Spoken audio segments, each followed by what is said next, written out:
Hello दोस्तों, sociology classes में आप सबका स्वागत है। आज हम रिसर्च मेथोडोलॉजी एंड मेथड्स का एक बहुत ही इम्पॉर्टेंट मेथड के बारे में डिस्कशन करेंगे। आज हम पार्टिसिपेटरी मेथड के बारे में यहाँ पर जानने वाले हैं।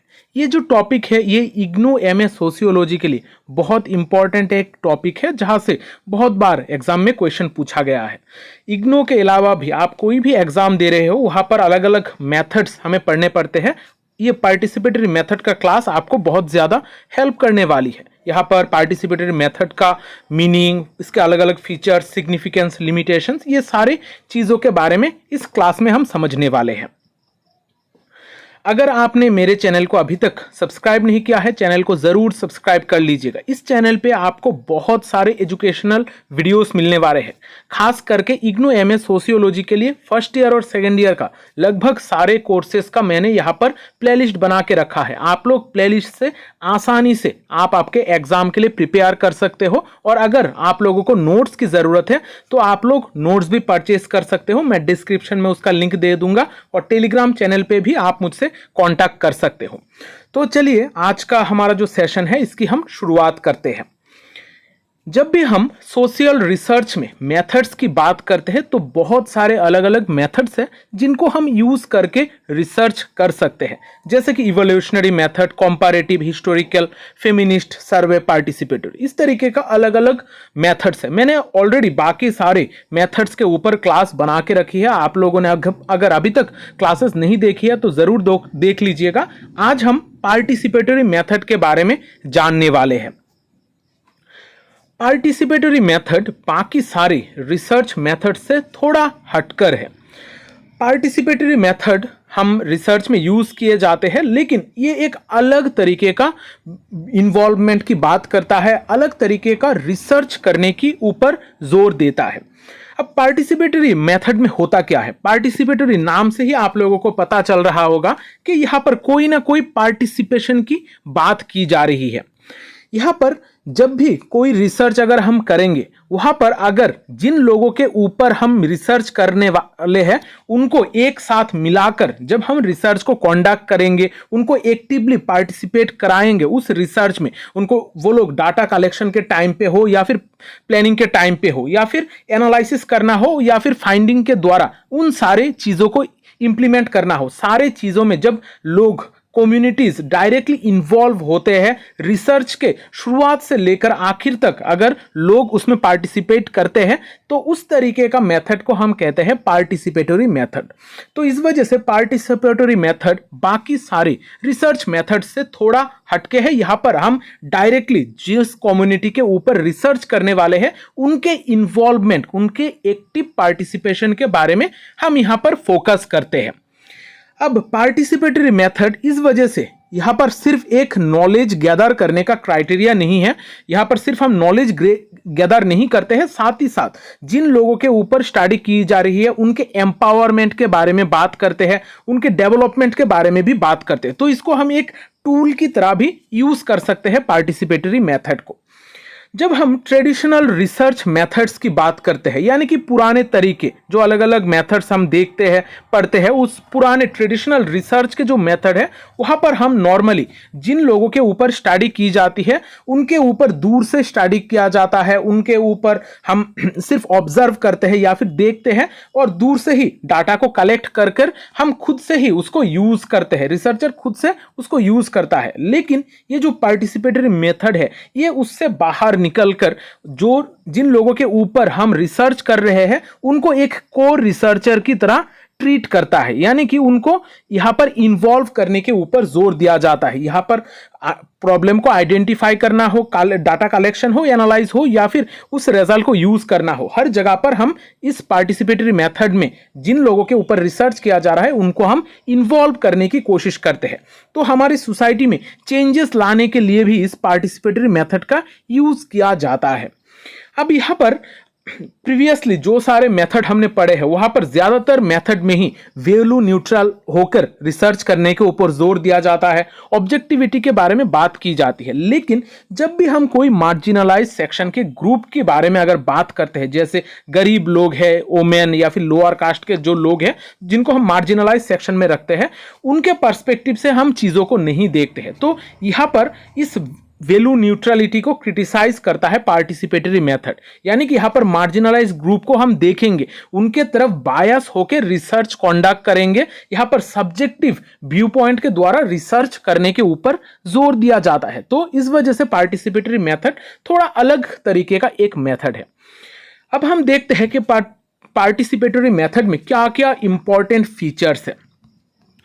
पहला फीचर है कोलाबोरेशन। यहां पर जो लोग हैं जिनके ऊपर रिसर्च किया जा रहा है उनको एक साथ मिलाकर यहां पर पार्टिसिपेंट एक ऑब्जर्वेशन हमें देखने को मिलता है। यहां पर जॉइंटली कोलाबोरेट करके हम डाटा को कलेक्ट करते हैं, प्रॉब्लम को आइडेंटिफाई करते हैं और रिजल्ट को गैदर करते हैं। तो कोलाबोरेशन इस पार्टिसिपेटरी मेथड में एक बहुत इंपॉर्टेंट की फीचर है। कोलाबोरेशन के बगैर यह पार्टिसिपेटरी मेथड मुमकिन नहीं है।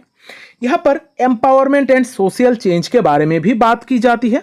यहां पर हम लोगों को एम्पावर किस तरीके से करें, खास करके मार्जिनलाइज ग्रुप को डेवलप किस तरीके से करेंगे, एम्पावर किस तरीके से कर सकते हैं और सोसाइटी में हम पॉजिटिव चेंजेस किस तरीके से ला सकते हैं, वो सारे चीजों के ऊपर फोकस किया जाता है पार्टिसिपेटरी मेथड में। यहां पर पार्टिसिपेटरी मेथड में ओनरशिप ऑफ नॉलेज की अगर हम बात करें, यहां पर जो कम्युनिटी है वो खुद का नॉलेज को यहां पर ओन करता है, यानी कि खुद का नॉलेज ही प्रोड्यूस करता है, उसको समझने की कोशिश करता है और डिसीजन मेकिंग में भी अपना खुद का योगदान देता है। तो यहां पर ओनरशिप ऑफ नॉलेज की अगर हम बात करें तो कम्युनिटी के पास ही ओनरशिप होता है नॉलेज का पार्टिसिपेटरी मेथड में। यहां पर integration of action and research, ये जो पार्टिसिपेटरी मेथड है ये सिर्फ एक रिसर्च नहीं है, ये एक एक्शन ओरिएंटेड रिसर्च है। यानी कि यहां पर रिसर्च हम इस वजह से कंडक्ट कर रहे हैं ताकि कोई फर्दर हम एक एक्शन ले सके, यहां पर कुछ सीख सके या फिर कुछ रिफ्लेक्ट कर सके, फर्दर फ्यूचर में हम किस तरीके का एक्शन ले सकते हैं सोशल चेंज के रिगार्डिंग, ये सारी चीजें भी हम देखते हैं। तो पार्टिसिपेटरी मेथड में एक्शन और रिसर्च इन दोनों चीजों को ही इंटीग्रेट किया जाता है। यहां पर मार्जिनलाइज वॉयस को इंक्लूड किया जाता है, यानी कि जो मार्जिनलाइज कम्युनिटीज है उनके बारे में कोई बातचीत नहीं करता है। नॉर्मली जब भी रिसर्च किया जाता है उनको साइड में रखकर ही हम एक न्यूट्रल होकर रिसर्च करते हैं, उनके व्यू पॉइंट के ऊपर इतना ज्यादा जोर देते ही नहीं है। लेकिन ये जो पार्टिसिपेटरी मेथड है ये मार्जिनलाइज वॉयस को इंक्लूड करके ही रिसर्च करता है और उनको मेन स्ट्रीम रिसर्च का पार्ट बनाने की कोशिश करता है। यहां पर डायलॉग एंड म्यूचुअल लर्निंग भी हमें देखने को मिलता है। जो भी लोग रिसर्च का पार्ट है, जिन कम्युनिटी के ऊपर रिसर्च किया जा रहा है, वो खुद के बारे में जानते हैं, यहां पर सीखते हैं खुद के बारे में, खुद के कम्युनिटी किस तरीके से काम कर रहा है। ये बेसिकली टू वे कम्युनिकेशन है। रिसर्चर और पार्टिसिपेंट्स के बीच में एक म्यूचुअल लर्निंग का सिस्टम हमें देखने को मिलता है। टू वे कम्युनिकेशन हम यहां पर देखते हैं। यहां पर वैल्यू कमिटमेंट भी देखी जाती है, यानी कि यहां पर वैल्यूराइज किया जाता है लोगों को। यहां पर इक्विटी, जस्टिस, ये सारे चीजों के ऊपर ज्यादा फोकस किया जाता है और सोसाइटी को किस तरीके से हम ट्रांसफॉर्म कर सकेंगे, वो सारे चीजों के, वो सारे एस्पेक्ट के बारे में भी बात की जाती है। यहां पर फ्लेक्सिबिलिटी एंड कॉन्टेक्स्ट सेंसिटिव होकर चीजों को देखा जाता है, यानी कि ये जो पार्टिसिपेटरी मेथड है ये बेसिकली एक फ्लेक्सिबल मेथड है। लोकल कल्चर को हम यहाँ पर पढ़ते हैं, उनके नीड्स को समझते हैं, तो फ्लेक्सिबल होकर ही हम यहाँ पर चीज़ों को करते हैं, मेथड को एडॉप्ट करते हैं। यहाँ पर कॉन्टेक्स्ट सेंसिटिव भी होता है ये पार्टिसिपेटरी मेथड, जहां पर अलग अलग कॉन्टेक्स्ट को समझकर हम चीजों को, टूल्स उसी के अकॉर्डिंग यूज करते हैं, टेक्निक्स भी उसी के अकॉर्डिंग कॉन्टेक्स्ट सेंसिटिव होकर ही हम यूज करते हैं। तो ये जो पार्टिसिपेटरी मेथड है ये फ्लेक्सिबल और कॉन्टेक्स्ट सेंसिटिव भी होता है। अब थोड़ा हम सिंपल तरीके से हिस्टोरिकल कॉन्टेक्स्ट की बात करते हैं कि ये जो पार्टिसिपेटरी मेथड है किस तरीके से डेवलप हुआ है। ये बेसिकली 1970s के आसपास इसका डेवलपमेंट हम देखते हैं। कुछ इंपॉर्टेंट थिंकर्स है जिन्होंने मार्जिनलाइज्ड कम्युनिटीज के बारे में या फिर एजुकेशन सिस्टम के बारे में बात करते हुए एक अलग पॉइंट ऑफ व्यू बताया था कि लोगों का पार्टिसिपेशन किस वजह से जरूरी है, इसके ऊपर फोकस किया था। इनमें जो इंपॉर्टेंट थिंकर है वो है पॉल फेरी। पॉल फेरी ने पेडागोजी ऑफ द ऑप्रेस्ड के बारे में बात की थी कि एजुकेशन प्रोसेस में कॉन्शियस होकर लोगों को इंक्लूड करने के ऊपर जोर दिया था। और दूसरे जो इंपॉर्टेंट थिंकर है वो है इवान इलिच। इवान इलिच ने डी स्कूलिंग सोसाइटी का कॉन्सेप्ट दिया था, यानी कि जो हमारा फॉर्मल स्कूलिंग सिस्टम है उसमें क्या क्या प्रॉब्लम है, उसको हमें किस तरीके से साइड में करके एक अलग तरीके का स्कूलिंग सिस्टम डेवलप करना है, वो सारे चीज़ों के बारे में बात की थी। और कम्युनिटी बेस्ड लर्निंग को इवान इलिच ने प्रमोट किया था। तो यहाँ पर इसके अलावा भी रॉबर्ट चैम्बर्स है, पार्थनाथ मुखर्जी है, ये सारे थिंकर्स भी कुछ ना कुछ हद तक पार्टिसिपेटरी मेथड को ही यहाँ पर आगे बढ़ाने की बात करते हैं। रूरल डेवलपमेंट और सोशल रिसर्च में एक अलग तरीके का आइडिया की बात करते हैं। और ये जो हमारा पार्टिसिपेटरी मेथड है ये रैपिड रूरल अप्रेजल यानी कि RRA और पार्टिसिपेटरी रूरल अप्रेजल के द्वारा बहुत ज़्यादा पॉपुलराइज हुई थी। और आज भी हम पार्टिसिपेटरी रूरल अप्रेजल में इसको बहुत ज़्यादा यूज़ करते हैं। पार्टिसिपेटरी मेथड बहुत ज़्यादा यूज़ किया जाता है। अब कुछ एग्जाम्पल की बात करते हैं, यानी कि कौन से वो पार्टिसिपेटरी मेथड है जो हम यूज करते हैं। पहला है पार्टिसिपेटरी रूरल अप्रेजल यानी कि पैरा। पार्टिसिपेटरी रूरल अप्रेजल में जो भी लोग हैं, रूरल डेवलपमेंट प्रोग्राम में यहाँ पर विलेजर्स को स्टडी किया जाता है। यहाँ पर जब भी विलेजेस को या फिर कम्युनिटीज को स्टडी किया जाता है तो रिसर्चर वहां पर जाते हैं, साथ ही साथ जो कम्युनिटी के लोग हैं उनको भी इसमें इन्वॉल्व किया जाता है। पूरे रिसर्च के दौरान जो कम्युनिटी के लोग हैं वो इसके पार्ट रहते हैं, उनके साथ डाटा को शेयर किया जाता है। तो पार्टिसिपेटरी रूरल अप्रेजल में बेसिकली जो डाटा है वो ओन किया जाता है कम्युनिटी के द्वारा। यहाँ पर बहुत सारे NGOs ये पार्टिसिपेटरी रूरल अप्रेजल का मेथड को अपना रहे हैं। साथ ही साथ बहुत सारे आजकल गवर्नमेंटल इनिशिएटिव भी उठाई जा रही है और वहाँ पर भी इस तरीके का हम मेथड यूज होते हुए देखते हैं। दूसरा है rapid rural appraisal. Rapid rural appraisal में हम क्या होता है कि जो भी रिसर्चर होता है वो किसी एक जगह पर किसी एक कम्युनिटी में जाता है स्टडी करने के लिए और वहां से डाटा को कलेक्ट करके फिर से वापस अपने खुद के पास लेकर चला आता है। यहाँ पर रैपिड रूरल अप्रेजल में जो डाटा है वो कम्युनिटी के लोगों के साथ शेयर नहीं किया जाता है। तो ये थोड़ा अलग तरीके का मेथड है, इसको इतना ज़्यादा हम यूज़ नहीं करते हैं। हम पार्टिसिपेटरी मेथड के अंडर में पार्टिसिपेटरी रूरल अप्रेजल को ही ज़्यादातर यूज़ करते हैं। फिर हमारा आता है पार्टिसिपेटरी एक्शन रिसर्च।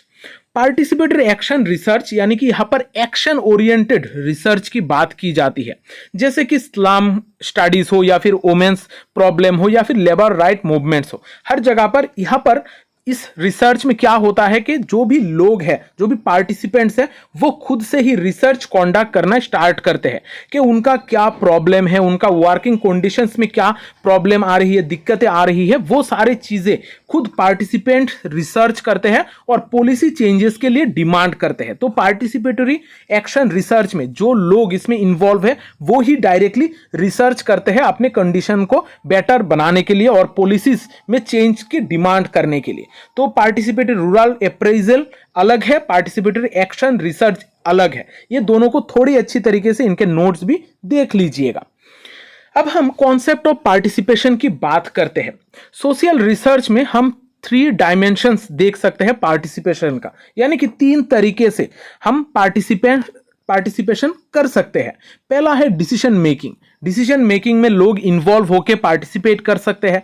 इम्प्लीमेंटेशन के दौरान डाटा कलेक्शन हो या फिर प्लानिंग हो, इम्प्लीमेंटेशन के दौरान भी लोगों को पार्टिसिपेट करा सकते हैं।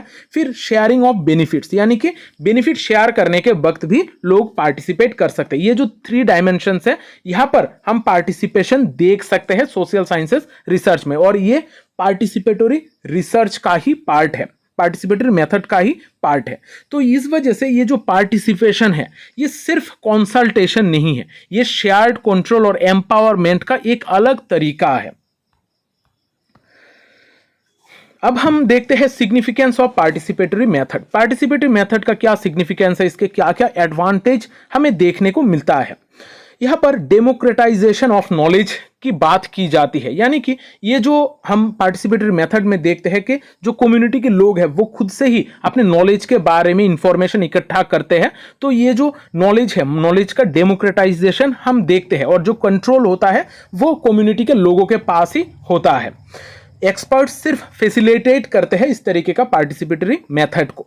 यहाँ पर एम्पावरमेंट एंड अवेयरनेस के बारे में भी बात की जाती है, क्योंकि कम्युनिटी के लोग, विलेज के लोग खुद से ही रिसर्च में पार्ट लेते हैं, तो वो अपने प्रॉब्लम के बारे में अवेयर होते हैं और वो लोग कलेक्टिव एक्शन लेने के ऊपर जोर देते हैं ताकि वो खुद से एम्पावर हो सके और उनके बीच में कोई भी सोशल इशू अगर है उसके रिगार्डिंग अवेयरनेस फैलाने के लिए। यहाँ पर प्रैक्टिकल यूज ऑफ रिसर्च भी हम इसको कह सकते हैं। ये पार्टिसिपेटरी मेथड बेसिकली एक प्रैक्टिकल यूज है जहां पर प्रैक्टिकली प्लानिंग, पॉलिसी इंप्लीमेंटेशन, ये सारी चीजों में यूज की जाती है। पार्टिसिपेटरी मेथड हमारा कल्चरल सेंसिटिव होता है। यहाँ पर local customs, traditions, knowledge system, ये सारे चीजों को रेस्पेक्ट किया जाता है। रेस्पेक्ट करके ही यहाँ पर रिसर्च कंडक्ट की जाती है। यहाँ पर थ्योरी और प्रैक्टिस के बीच में जो गैप है इसको भी फिल करने की कोशिश की जाती है। यहाँ पर जो रियल लाइफ के प्रॉब्लम्स है, डेवलपमेंटल प्रोग्राम्स है, ये सारी चीजों को एक साथ मिलाकर ही समझने की कोशिश की जाती है। अब यहाँ पर हमने सिग्निफिकेंस की बात की है, अब थोड़ा लिमिटेशंस एंड चैलेंजेस की भी बात कर लेते हैं। बहुत सारे लिमिटेशंस भी हमें पार्टिसिपेटरी मेथड के देखने को मिलते हैं। यहाँ पर रिस्क ऑफ सुपरफिशियल पार्टिसिपेशन भी देखने को मिलता है। यहाँ पर हम नॉर्मली पार्टिसिपेटरी मेथड में कहते हैं कि हर इंसान, कम्युनिटी का हर इंसान इसमें पार्टिसिपेट करेगा, लेकिन एक्चुअल में क्या होता है कि जो डाटा है, जो रिसर्च है, वो कंट्रोल करता है। जो भी लोग रिसर्च कंडक्ट करने जाते हैं वो ही कंट्रोल करते हैं, डाटा को अपने खुद के पास रखते हैं। यहाँ पर लोगों तक वो सारे डाटा नहीं पहुंचाते हैं। तो यहाँ पर पार्टिसिपेशन, एक सुपरफिशियल पार्टिसिपेशन का रिस्क भी रह जाता है, जो एक्चुअल में कंट्रोल किया जाता है रिसर्चर के द्वारा। यहां पर जो पार्टिसिपेटरी रिसर्च है, मेथड है, इसमें एनजीओस और डोनर के ऊपर बहुत ज्यादा डिपेंडेंट रहना पड़ता है, यानी कि एक्सटर्नल ऑर्गेनाइजेशन के ऊपर डिपेंड रहना पड़ता है लोगों को।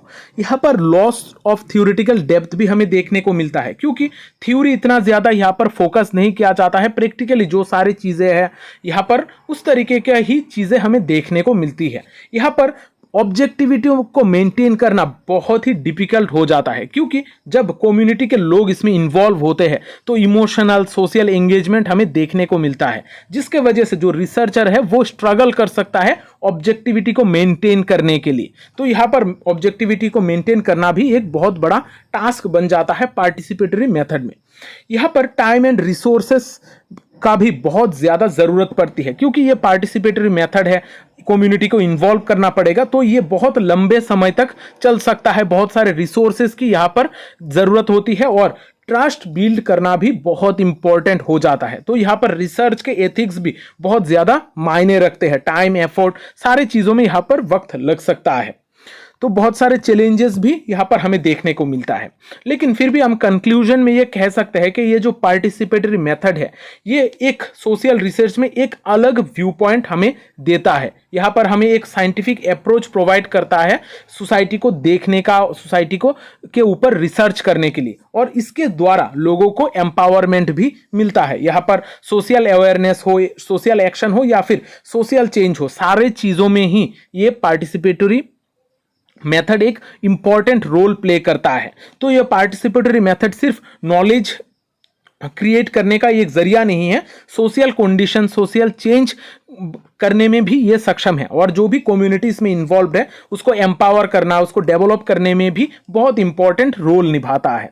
तो आज के क्लास में हमने बहुत सारी चीज़ें पढ़ी है, और ये सारे जो चीज़ें हैं इग्नो में इसी तरीके का क्वेश्चंस पूछी जाती है और ये आंसर आपको लिखना होगा। अब थोड़ा देख लेते हैं कि इग्नो में कौन से क्वेश्चंस इस टॉपिक से, किस तरीके का क्वेश्चन हमें पूछा जाता है। इस टॉपिक से हमें डायरेक्टली क्वेश्चन पूछा जाता है। आपको पूछा जाएगा कि what do you understand by participatory method, या फिर discuss the key features of participatory method. तो यहाँ पर डायरेक्ट क्वेश्चन है। मैंने जो भी चीज़ें यहाँ पर पढ़ाई है आप लोग ये सारी चीज़ें लिख सकते हो। यहाँ पर जो हिस्टोरिकल कॉन्टेक्स्ट है उसको आप छोड़कर बाकी सारी चीज़ें लिख दोगे तो भी आपका आंसर हो जाएगा। तो यहाँ पर ये जो क्लास है इसको थोड़ा अच्छी तरीके से वापस से देखिएगा। अगर आपने अभी तक चैनल को सब्सक्राइब नहीं किया है, चैनल को सब्सक्राइब कर लीजिएगा।